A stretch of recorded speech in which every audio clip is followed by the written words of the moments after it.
Welcome to the Clean Power Hour. I'm Tim Montague, your co-host. Today on the Clean Power Hour, Sunrun and Vivant merger closes, making the combined company 25% of the resi solar market. King coal is falling to Crown Prince Solar and Storage in New Mexico and the Middle East. And two companies, 8 Minute Energy and Nextera, have nearly 100 gigawatts of wind, solar, and storage in the pipeline. Oh, and we're changing the name of the show to the Tesla Brothers. Welcome to my co-host, John Weaver, the commercial solar guy. Hey Tim, how you doing? How's the Tesla going? The cat's out of the bag. I'm officially a copycat and have laid down some cold hard cash for a Tesla Model Y. I'm so excited. And I had to do this. Okay, I had no choice. I had to get a different car. I was driving an ICE engine, a Camry, my third Camry. I was leasing it though, and so this deadline was looming. And thanks to you, and thanks to the Tesla stock value, I'm able to get into a car that I normally would not be able to afford. So thank you, Elon Musk, and thank you, John Weaver, for inspiring me. It's kind of cool. I hope you enjoy it. How long till it's delivered? It's coming on the 27th of October, 7th of October. Oh, which so it's was about it 2 weeks. was yeah, it was shockingly fast from time of order to time of delivery. It was, I think, less than 6 weeks all said. So they're cranking them out.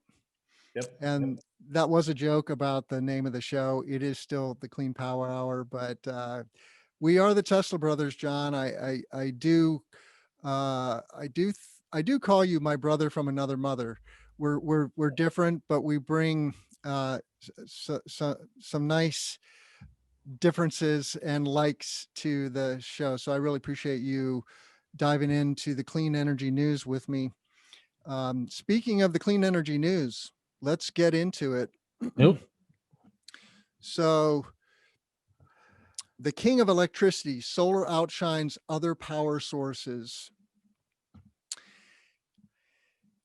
This is a report from the IEA, the International Energy Agency, says solar generators are cheaper than new power sources. I'm going to share my screen. What do you think about the IEA, John? Well, historically, there's two things about the IEA. Historically, for good reason, they've been a fossil fuel focused group, and they've been known for significantly under projecting the volume of solar power that would be deployed. There's Yes, even they this, have. yeah, Grossly under predicting. yeah, and there's a joke out there of a Twitter post showing how badly they were. And so for this group to come out and say this, it really just confirms what we've all been saying. But it's now at a point where, all right, maybe the biggest of the biggest players are going to start to turn a little bit and think a little bit different. If we've known from looking at levelized cost of electricity reports that wind and solar are just the cheapest right now. New wind and solar in many places are cheaper than coal, and now the IEA is saying it, and it's just kind of they're a holdout. They were a holdout, and because they have a lot of institutional momentum, they're doing what they do. They manage the energy resources and help talk about them globally. And now solar is about to become the big player. And the funny thing is, right now, you got the head of the IEA saying, king of electricity, cheapest electricity in history. And solar is still only at 2%.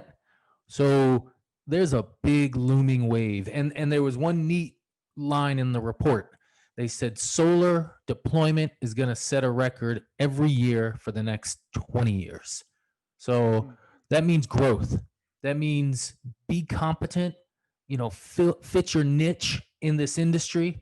And, this is what I said to myself, almost 15 years ago now when I got into solar.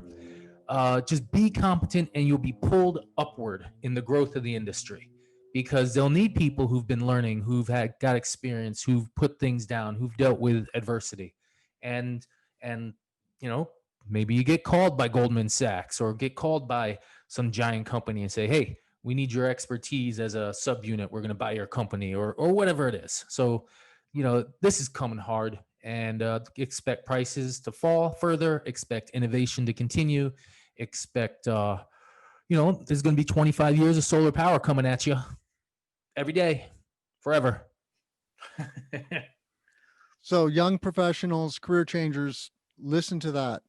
This is the opportunity of your lifetime, truly. It doesn't matter what you like to do, you can find a way to do that in the clean energy industry. If you're a graphic designer, if you're an artist, if you're a technician, if you're an electrician, of course, if you're a sales geek like me, uh, so many opportunities, and it is just pure growth. I would argue for 50 years, but certainly for 25 years.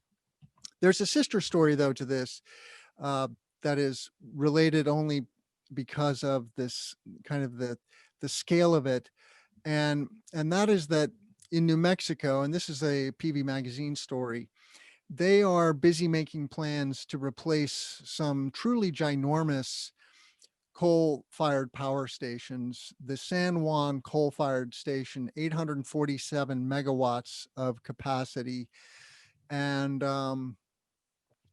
they're replacing this with solar and batteries. And this is in the Four Corners area where New Mexico, Colorado, Utah, and Arizona meet. It's Native American country.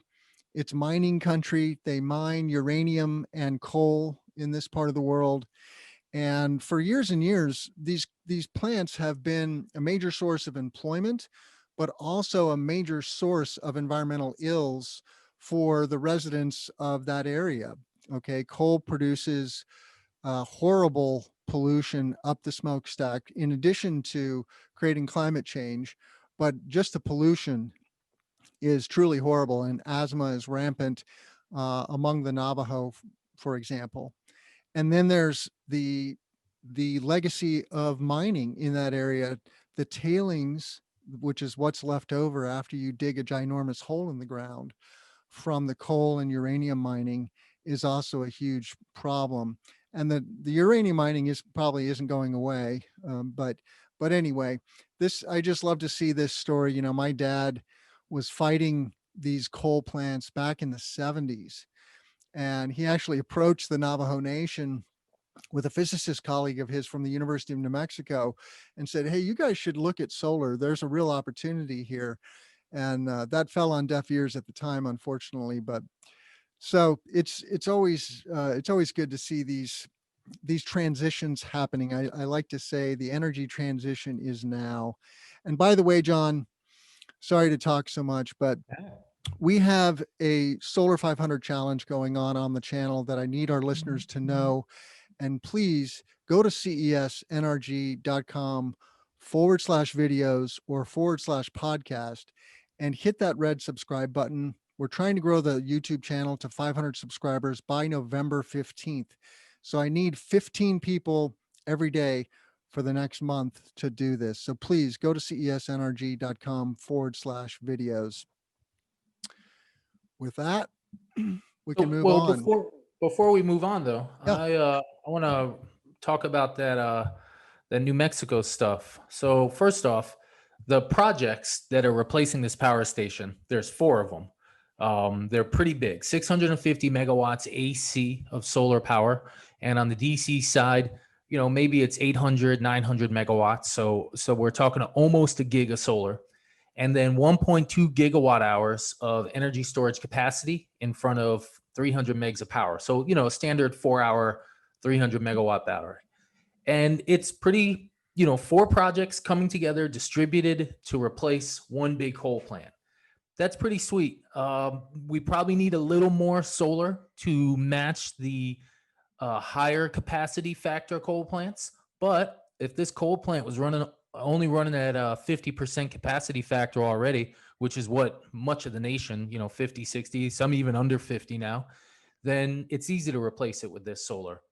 And one piece next to that is that right now in New Mexico, I believe there are four projects that were just signed two projects, pardon me, in New Mexico in May. And they were signed with solar plus storage at 1.5 cents per kilowatt hour. Let's look at it. It's 1.5 cents per kilowatt hour for one project, and another one at 2.1 cents for solar plus storage.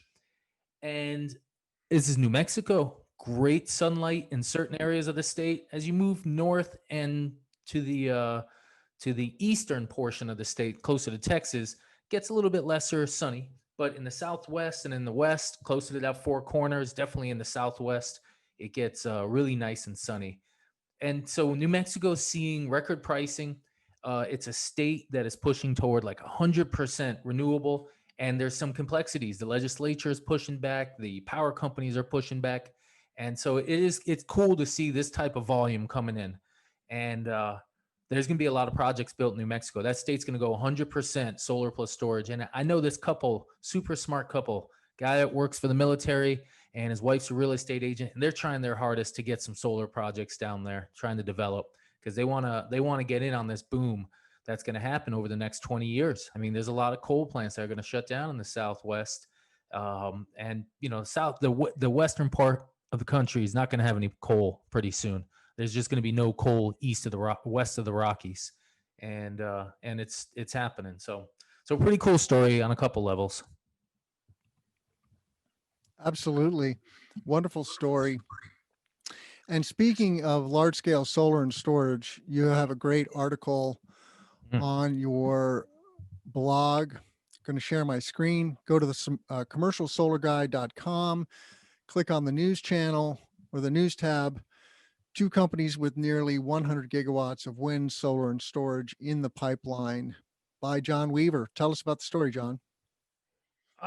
So I really like covering Nextera and 8 Minute Energy because they both do cool things.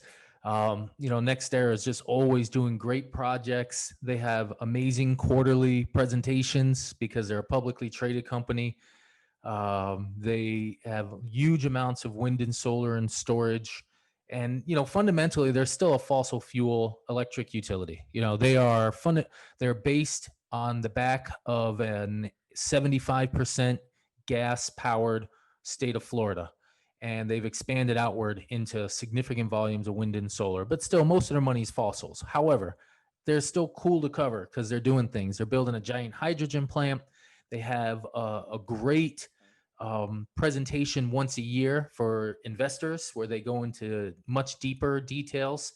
And so that's what I covered in this article was their annual presentation, the numbers there. And then I covered a little bit of talk on 8 Minute Energy. And the goal was just to show off big, gaudy numbers because roughly within Nextera, there's at least 40 to 45 gigawatts of wind, solar, and storage that they see as having a possibility to sign. And then within, what's it called, 8 Minute Energy, there's just short of 50 gigs of just solar and storage because that's all they do is solar plus storage.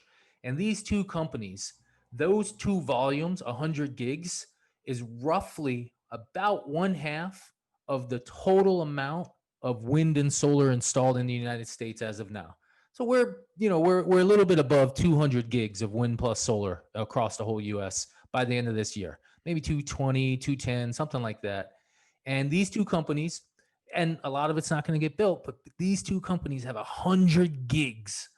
That's $100 billion of stuff to install. Actually, you're a little bit less than that, but it's close. It's, we're within order of magnitude by, we're within 10, 15%. So it's just big stuff, and it's cool to see what they do. And I don't know, I just like reading about them. I mean, it gives me an excuse to write articles with awesome headlines because I just like these companies. Yeah, I started to pay attention to 8 Minute when the story about Elan Solar and Storage came out, where they're replacing a gas-fired power plant in Los Angeles that's the city's utility runs with solar and storage.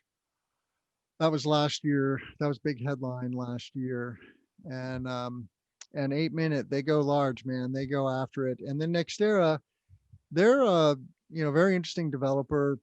It is a double edge because, as you say, they are largely invested in fossil fuels.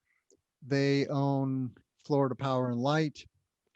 They, in their own backyard, they're famous for fighting DG solar, rooftop solar. Even though Yep. Florida is the sunshine state and has wonderful solar resources, it's not easy to do DG in Florida.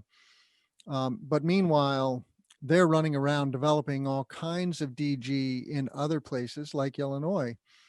Nextera is doing rooftop solar projects here. We haven't managed to win any of that work yet. We've bid on a couple of projects, but that's right in our sweet spot. So we're grateful for developers like Nextera who bring that game, because they get the attention of these Fortune 500 companies, right, that own facilities in many places. And so it does take big companies to have those chops and get those portfolios of projects rolling. So it's a both and. Yeah, and one thing I wrote about this story on LinkedIn after I wrote it. That's what I like to do. I like to, write my story, post it on the blog, and then share it with some insightful thought on LinkedIn. And my thought of the week for LinkedIn was, I conceptually have a idea of what's going on inside of these companies to build these projects, but in reality, I have no idea, because there's so many PhDs and mathematicians and nuances of design and modeling that go on deep within the guts of these companies, that it's almost intimidating to think about how they model and how their models interlay. Because when these companies put a project on the grid, they alter the grid. And if one of their deals close, their other deals will be affected. Like, they will lower the price that's available for other projects, whoever closes first. And they have to model that. And so it's like layers upon layers of considerations. And I remember really smart guy who I chat with on Twitter. He used to work for Nextera, and he said they have a whole computer, what's it, fundamental mathematics department or applied mathematics department, and they just have a department, not people who majored in it, but just a department. And it just, it's like, wow, these people are really tall, really big, and they know a lot of stuff. And and every time I tried to interview with any of them, they all ignored me. But it's uh it's cool. It's cool to know that they exist. Even though, with Nextera, I wrote an article calling them Jekyll and Hyde because of their Florida versus national stuff. So it's cool though, nonetheless. Big companies doing cool stuff. Yep. All right, moving on.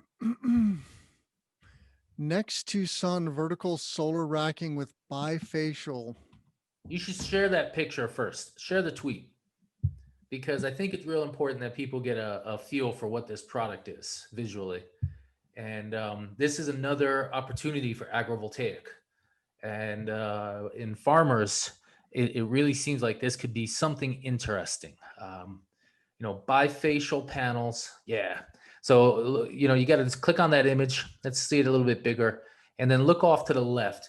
And you can see a double stacked set of panels, probably 10, 11 feet tall. They're laid on their side. They're bifacial. And they're within this heavy rack. And the rack has to have some vertical strength because you're just hammering it down into the ground.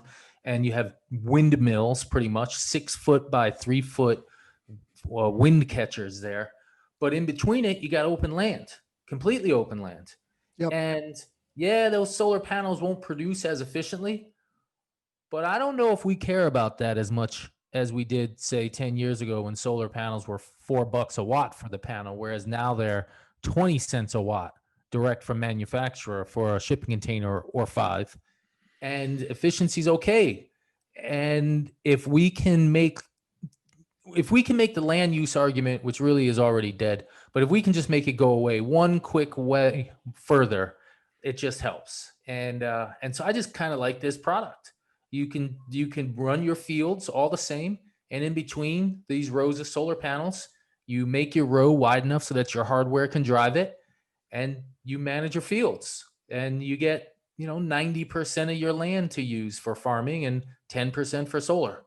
So I think it's a cool product. I'm amazed that it's turning out to be financially viable. Very happy. And I love that Meyer Burger's there, because Meyer Berger is about to drop 5 gigawatts of the coolest solar panels in the world, heterojunction tandem cells maybe, and they really like bifacial for that heterojunction product. So this could be a thing we see coming stateside.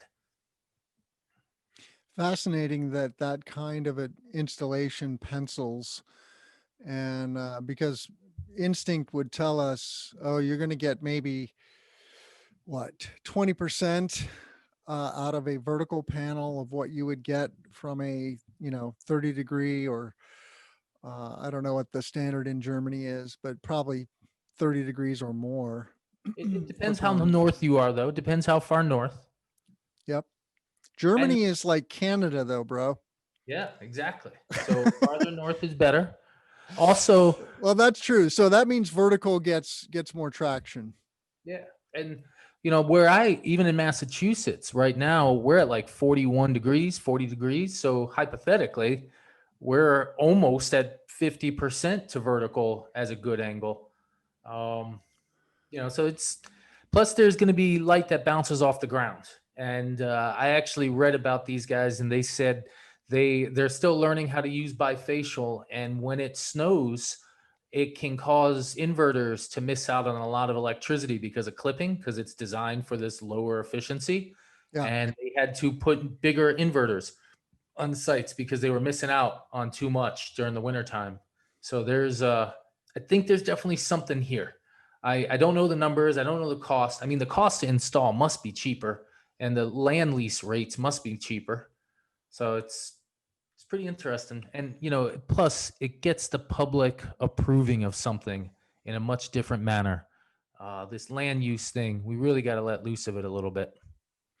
Well, it is Tracker Tuesday, John, and I would ask our engineers to do this analysis, but I'm going to ask our audience to do this analysis. So would somebody in our audience who is savvy with PV Syst run a model at German latitude on a single axis tracker versus a vertical solar array, just to see what the annual production is of, say, a megawatt?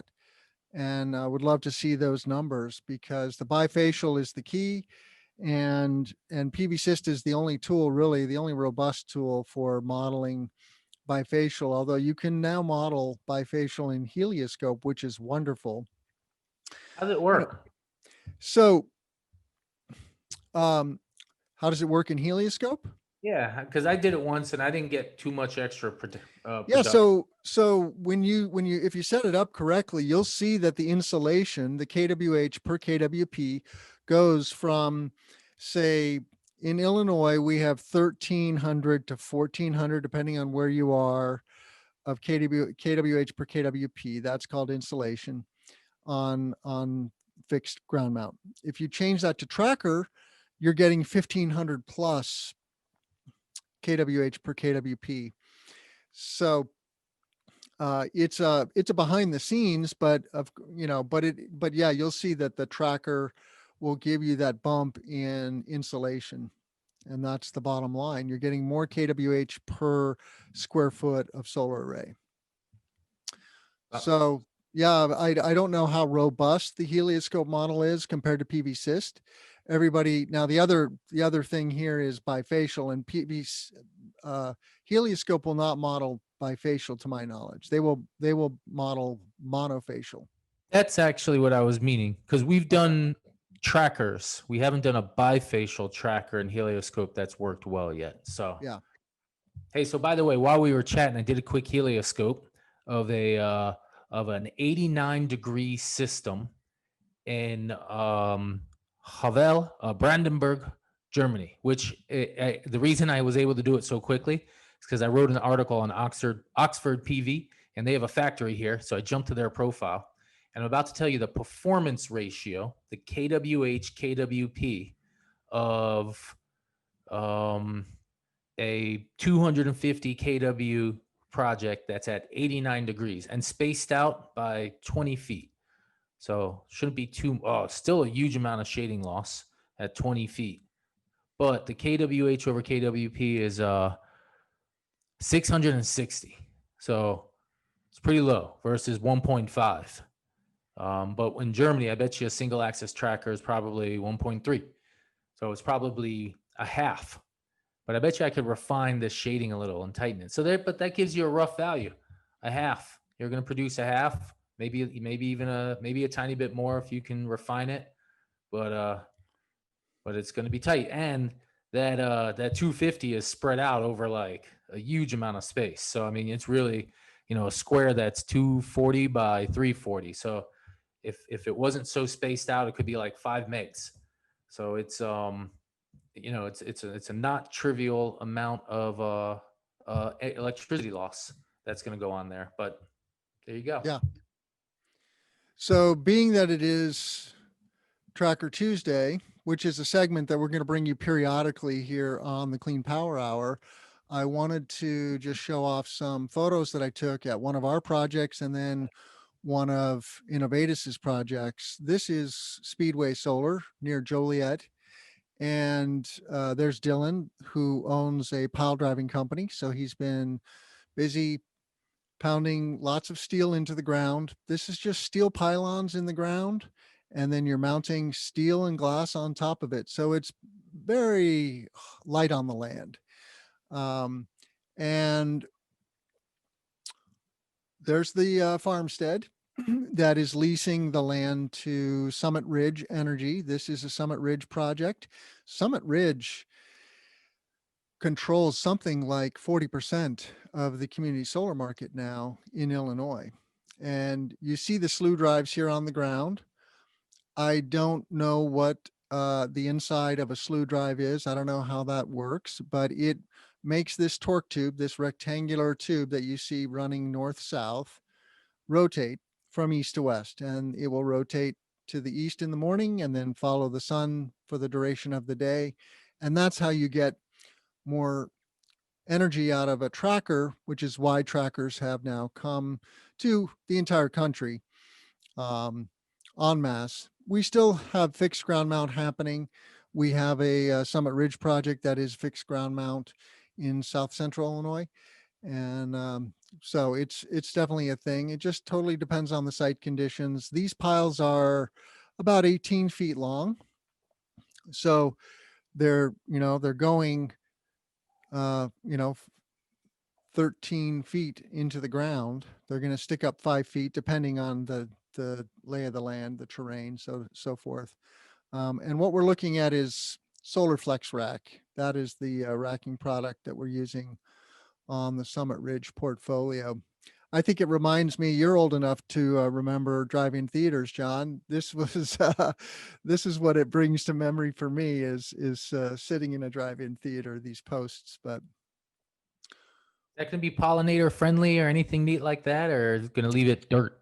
yes, all of the Summit Ridge portfolio is going to be planted and landscaped with pollinator-friendly landscaping. So it'll be visually attractive. It'll be biologically rich and important to the local ecosystem, and even lighter on the land than if you were planting turf grass, which is generally the alternative here in Illinois. Some people think that you put gravel down. That's that is done on rare occasion, but you definitely do not want to put gravel down. That's just going to create a headache when you want to convert the solar farm back to a farm. And after 25 years or 30 years, if you don't repower this power plant, you can do just that. You can just pull the steel, pull the wire, pull the conduit. If there's conduit, there is some conduit on this project. I think I have one photo of a trench for conduit. But it's such a win-win, for the environment, for employment. These are green jobs, high wage, green jobs, putting young people and old to work. Here's the Gake. I think that's a funny name, but Gake is one of the manufacturers of these pile drivers that is really in favor now, especially if you have long piles. And there's various sizes of these machines. Um, but as you know, John, pile driving technology is getting very sophisticated. You can plug in your coordinates, plug in your GPS map, and let the machine go, and it'll drive to the spot. We're also, of course, surveying these sites, and you see You can even see the string. They've got a string here just to make sure the row is going in straight. And the surveyors have gone through and dropped markers at every post. So That's pretty cool. So, speaking of Array Tuesday, I know we talked about Array Technologies, who's a single access tracker public, but they officially came out with their numbers. And I just wanted to say those numbers because I like saying numbers. So, from an article for PV Magazine, they said the world's #2 tracker builder, and this is Array Technologies, yep. plans to raise 675 million by offering 33.8 million shares at a price somewhere between 19 and 21 bucks per share. So I'm probably going to buy a little bit, $1,000, $500 worth, just to hold them and see what happens. My logic is that I should make money off my business because that's where my best return on investment is going to come. But some should be dropped into a little savings account bucket for the broader industry that we're very confident about. I mean, if you combine this company going public with what the head of the EIA said, king of electricity, cheapest electricity in history, then, the #2 manufacturer of utility scale tracking technology in the world, that should maybe be something that's worth a little something and a little more in the future, So that's pretty neat. 21, let's say 20 bucks, $1,000. That's 50 shares, I guess I'll get. So there's my goal. Yeah, I like to tell our listeners that we are not financial advisors or investment professionals, but my theory on investing is invest in what you know. Find companies that you resonate with, that you understand what they do, and especially look for visionary leadership like Elon Musk. That's why I invested in Tesla. I would gladly invest in Array Technologies, again, because I understand it. I understand the growth opportunity, which is ginormous. And the thing that I get approached on almost every day now is Bitcoin and cryptocurrency. And I understand blockchain enough to know what it is, and that's a valuable technology. But I do not understand cryptocurrency markets, and I have very little interest in becoming a trader in cryptocurrency, although I think it is here to stay. That's just not my bag. Solar's my bag. The energy transition, electrification of transportation, batteries, and smart grid. That's my bag. And you mentioned a local business owner who was driving the piles at your project and solar business. Well, I just want to point out my nice hoodie, my hoodie that was given to me by Mr. Patrick Edwards of Patrick Edwards Electric. It's a nice Carhartt. It's thick, it's warm, it's heavy. I like my little hoodie, and Patrick does some of the electrical work. He's our master electrician for certain projects, and so I just want to show off my free hoodie because it's my warmest one I have right now. And everybody should know who Patrick Edwards Electric is. We're not being paid for this. I'm just showing off a free hoodie because I like getting free hoodies. It takes a team of people to plan, design, build solar projects. As it is Tracker Tuesday, I wanted to show off another project that I had the pleasure of walking recently. This is very much under construction, so you have to forgive the construction Garbage debris. can. And but this is a Nextracker. I believe it's Gemini. Is that the core? I confuse the Nextracker products now, Is it but not Horizon or Gemini? Gemini's the 2D Horizon. one. Yeah, Gemini is the Horizon's new the one. This is yeah. Horizon. There you go. Thank you. You can see that this is bifacial modules. These modules are Trina solar modules. And this is a 50-acre solar farm going in. It's called Solar Farm 2 on the South Farms of the University of Illinois at Urbana-Champaign here in my backyard. It's literally 3 miles from my house. And we are playing a role in the project doing QA/QC on the construction. This is an Innovatus and Sol Systems project. Sol Systems is the developer. Innovatus is the EPC. And Pals Electric is doing the majority of the mechanical and electrical installation. You see a nice big trench there. So that is, the extent of the earth disruption on sites like this, where you have to either direct bury or inside conduit. In Illinois, for some reason, we see a lot more conduit than direct bury.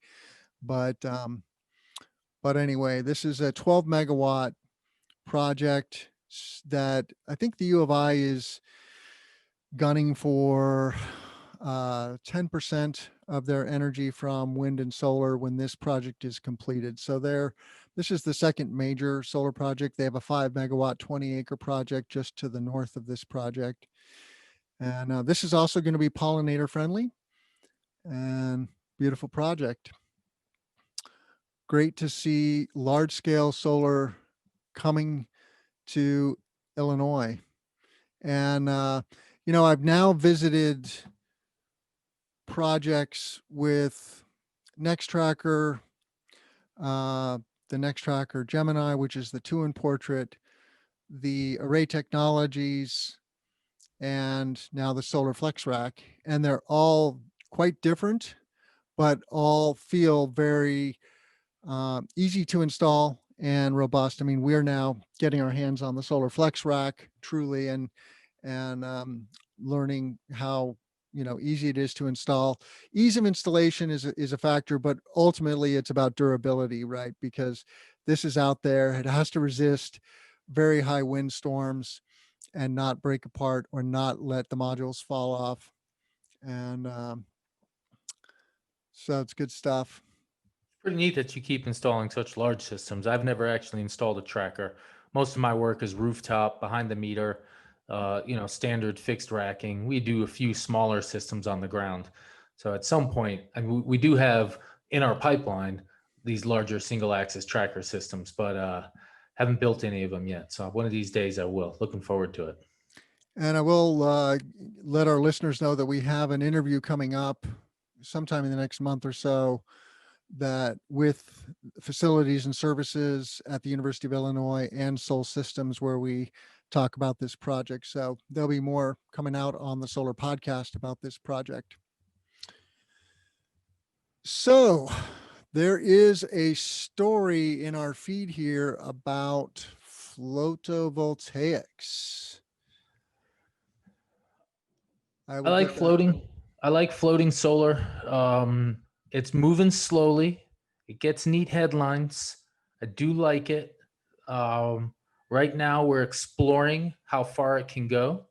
There's a recent document that said, at the very highest end, we could put 40% of the world's electricity on dams and reservoirs alone. And, that means we could probably do 5%, 10% economically. But it's just a neat concept. Again, this reminds me of that next to sun stuff, that vertical solar, where you're making use of a resource in a different way, using reservoirs, which are already just, we created these bodies of water. Now we can use them a second time. It's just like putting solar on a roof. It's a site that you never thought had value that suddenly is generating money. And that's pretty interesting.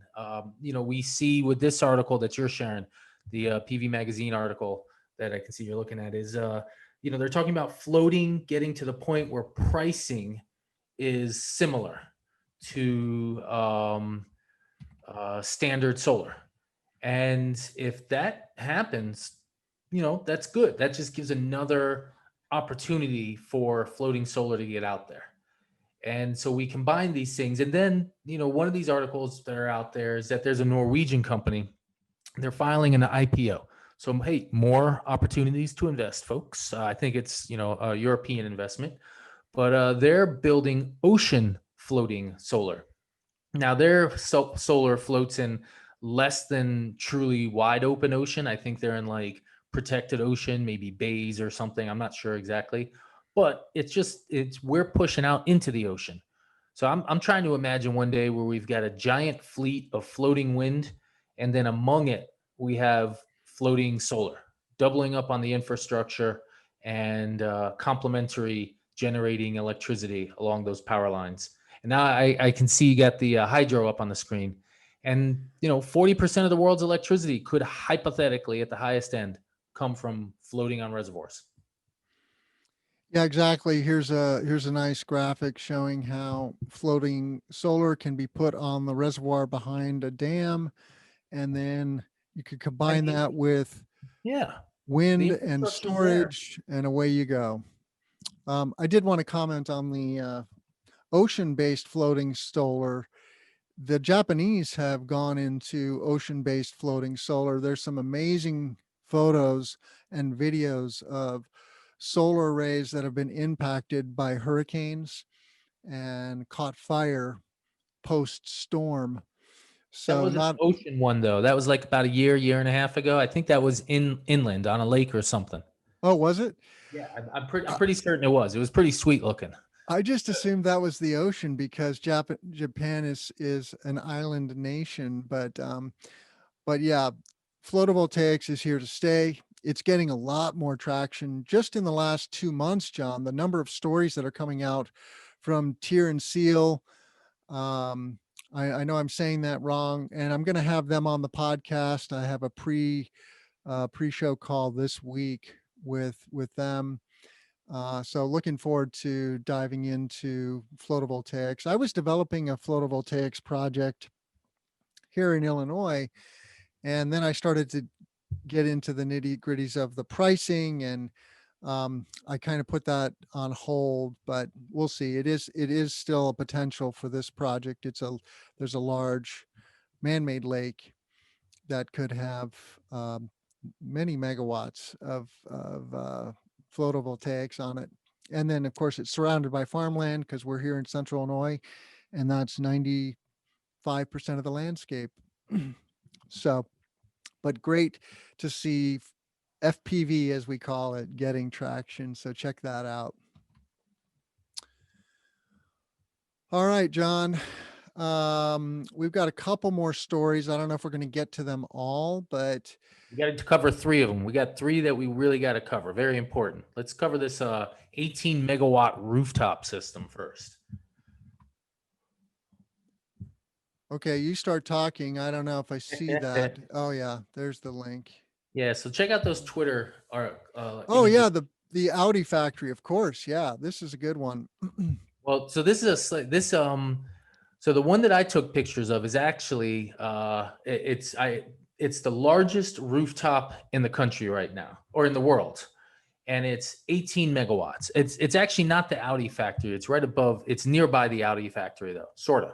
It's Northern Europe, and I think we're crossing links because you have the Audi factory covered, and I have this other one covered because this one's by Calvin Klein. So you know you can wear some nice Calvin Klein inside of your Audi. So, and we're talking about large roofs.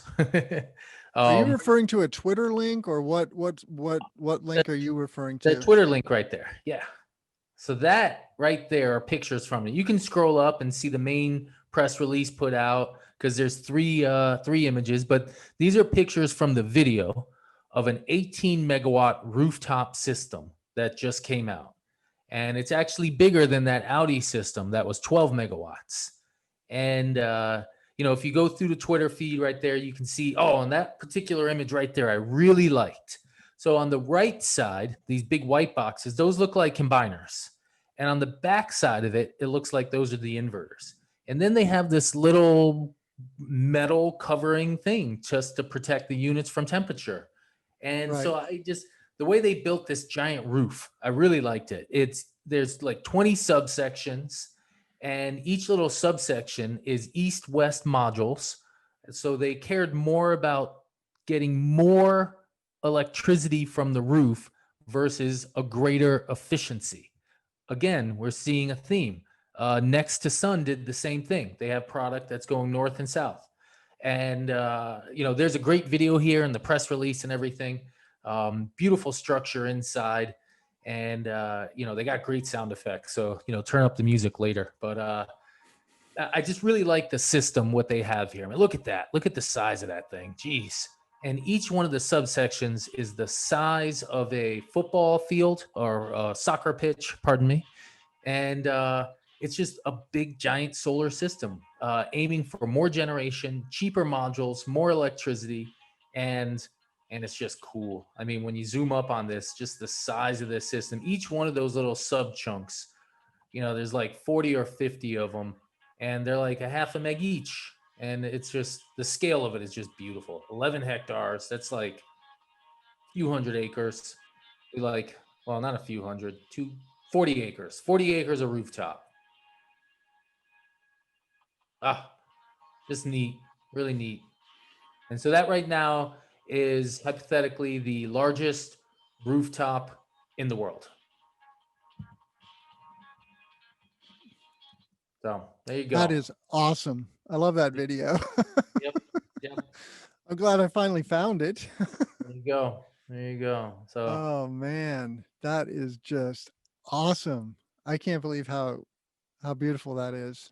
yeah, huge, huge roof. Really cool to see. Holy moly. So couple quick more and so staying on this topic of land use, it's this picture in the next article, solar land use. We could power 100% of the United States with solar power, only using land specifically for mining coal. Okay. And I think, we're talking about doing awesome rooftop solar. We're talking about next to Sun, who has this vertical solar panel so we can use more land. And, people talk about, oh, I don't want to cut down these trees for panels. And, sometimes it's a valid argument, sometimes it's not. And I just want to put out there, we use a lot of land for other stuff. I mean, you could do solar panels within just golf courses. If you were to cover golf courses and rooftops, you Yep. would do enough panels to cover the world. If you were to do or power the United States, if you were to cover the road, the middle of the road, you could cover almost all the electricity. If you did rooftops alone, you could do 50%. And so I think it's real important that we really think about the reality of this land use thing and whether or not it's BS to some degree because of people just being scared and not and wanting to push back for whatever reason and saying, oh, solar is bad, it covers the land. Well, not really. I mean, we put pollinators under our stuff. We allow animals to graze. We combine it with agrivoltaics. We put it on rooftops. We use bad land that doesn't get farmed. We pay farmers more than they get for farming, so they can now do both. So I think the land use people are wrong. Now, should we be smartly siting solar? Absolutely.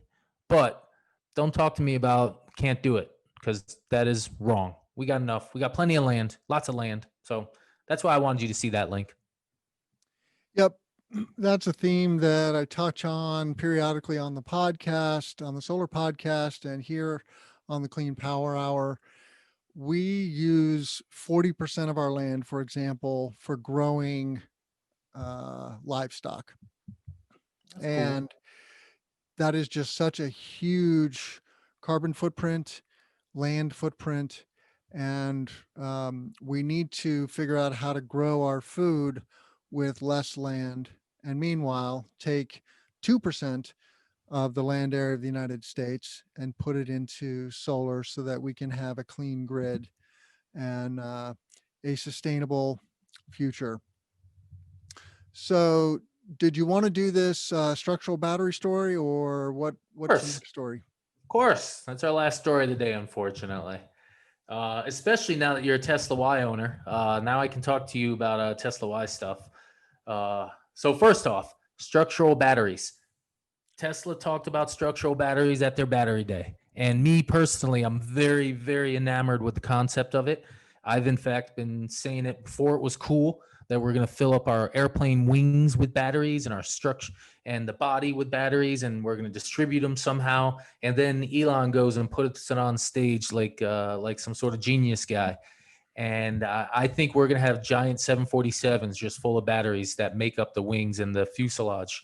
And then we'll have empty middles with these structural batteries. But specifically for the Model Y, we're going to see structural batteries coming out of the Berlin Gigafactory for the Model Y. And this car is going to be built totally differently. This is the next version of the Model Y. So when we buy our next ones in 6, 7, 8 years, They're going to have a fundamentally different machine. Like they're going to have two pieces from a giant metal press. The whole bottom of the car is just going to be two pieces, and then they're going to fill it with batteries. And that's just a different way of building cars.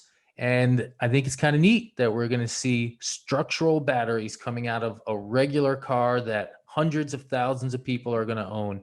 And it's going to be another driver of battery price change and the EV revolution. So structural battery, I had to bring that one up. I thought it was real important. Yep. And I forgot to cover the story that I opened with, though, and that is that the merger between Sunrun and Vivant has closed. That Yep. story's been brewing for a while. It's not new news, but it's news that it closed. And um, I'm not going to put the screen I'm not going to put the story on screen, but if you just Google Vivint Sunrun merger, I'm curious what you think about this, John. Solar is famous for being a local industry. Solar installers are local small businesses. And Barry Cinnamon famously tried going national at one point in his evolution. He's a solar installer in the Bay Area in San Jose and a very smart guy. And he has a wonderful podcast called The Energy Show. I think it's The Energy Show, isn't it? Um, anyway, check out Barry Cinnamon's podcast. But he realized that that was a lot of pain to try to be a national solar installer. I've seen others come and go. Of course, we have Tesla, with their acquisition of Sunrun, who's in that game now. Theoretically, they've kind of been distracted, I think, growing out the automobile and battery businesses, and we'll see them coming back now. But anyway, Sunrun is here in Illinois doing residential solar. They do mostly leases, lease or sale. They don't do commercial. They just do residential, and they do hire local installers as well as working with their own installers. It's a both and. What do you think about this? Does this business model have legs, John? A national solar installer? Well, I would argue that Sunrun isn't just a national solar installer. They are a dispersed, distributed electric utility. And, Sunrun was the first residential installer who managed to combine some of their projects and earn revenue for them selling into the big grid capacity market. And what that is that with the combination of their solar plus storage, located at residential and wired in a way that they can be centrally managed because Sunrun owns them all, they have been able to earn money from the utility starting in like 2021 in the New England ISO territory, which is pretty much, Massachusetts, east and up, Connecticut, Massachusetts, all the way up through Maine. And their residential product is considered a power plant, so to say. A 10 megawatt power plant is Sunrun's now getting paid for it. And so not only are they making money, selling the electricity and making some money there, but now because they're installing batteries and because they have the software to tie it together, Sunrun is a distributed utility starting in your garage, starting on your roof. And they're doing it all across California now. And so I think at minimum, whether or not a national installer would work, I don't know. So if you were just a straight up solar installer, I'm not sure. But Sunrun is doing two things. One, you can get solar for free. You save $20, you trade your roof. Great deal. I like people to own because they save more, but this works too. But then they're letting you save even more because they are able to get additional money out of the power grid that just you as a regular homeowner can't. And I think that's going to let them compete for a lot longer. 30% of cars are still leased. Maybe 30% of solar projects will be leased. I don't know. Leasing's like a third of solar overall right now. Maybe 30, 40%. So that's they're at minimum they're smart. They're smart people. And I wish them luck because I love to see the technologies that they're doing. they're doing a great job of like innovating as a residential solar installer, and that's pretty sweet. Good stuff. Yeah, the VPP, the virtual power plant, is definitely a thing. And I agree that Vivid and Sunrun are basically distributed power plants. I want to make some announcements, John. It is the Solar 500 Challenge. We'd love for you to go to CESNRG/podcast and /videos. Here's the podcast landing page where you can sign up for our free monthly events. We have Kimberly Centera of TerraPro Solutions coming on at the end of the month. And she um, has grown this consultancy into one of the nation's largest. She's done 12 gigawatts of solar, wind, and storage projects, and she helps to de-risk projects on the front end and during the life cycle, but especially on the front end. So check that out if you're interested in utility scale solar and wind. And then in November, PV inverter and battery storage scorecard with Michael Mills Price from PV Evolution Labs. Michael is a PE, professional engineer, and head of inverter and battery storage for PVEL. So really looking forward to that. On the videos, this is where all of our content goes, including the Clean Power Hour. Go to cesnrg.com/videos. Hit the subscribe button, please. We're trying to get to 500 subscribers by the 15th of November. You see, we interviewed Jigger Shah about the energy transition. It was a wonderful interview. Jigger is from Illinois. His parents live here. So he has skin in the game and he's offering to get more engaged. So looking forward to having him back as well. We really only got the conversation started, I have to say. Eric Posse on CleanWave, his new book about, excuse me, getting into the clean economy. Wonderful book. I read it and I recommend it. So buy it, but check out the interview here. Jan Brandt talking up the buyers group that he's launched at Solar Wake Up. Jan Brandt, of course, of Solar Wake Up Live fame. He has a podcast. He has a daily newsletter. If you're interested in solar energy news, go to solarwakeup.com. We also do technical deep dives into racking and inverters. We have Panel Claw with Costa Nicolau, one of my favorite interviews from 2020, I have to say.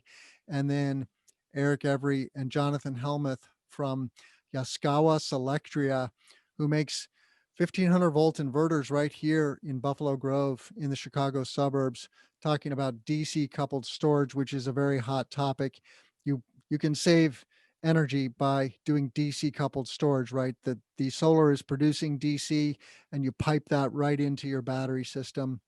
And then I would be remiss if I didn't mention my boss, Brian Haug, president of ICEA, was on the show in June, and we gave a great solar industry update here on the Illinois market. Check it out. And then also on that theme, Midwest Solar Markets, John Delury from Vote Solar. So this is just the tip of the iceberg. And then, of course, Clean Power Hour with myself and my co-host, John Weaver, commercial solar guy. John, how can people reach you? They can just type commercial solar guy into Google. We have a website, commercialsolarguy.com. We're a general contractor. We build mostly in Massachusetts, a little bit in Rhode Island. And we've been doing solar, myself for almost 15 years. Benji, our general contractor, he's been a civil engineer for 20 years, solar for 8. And you can find us anywhere: Twitter, Instagram, LinkedIn. Just type in commercial solar guy into Google and pick your path forward. You'll find us. Well, that's all the news we have and all the time we have today. Check us out at cesnrg.com/videos.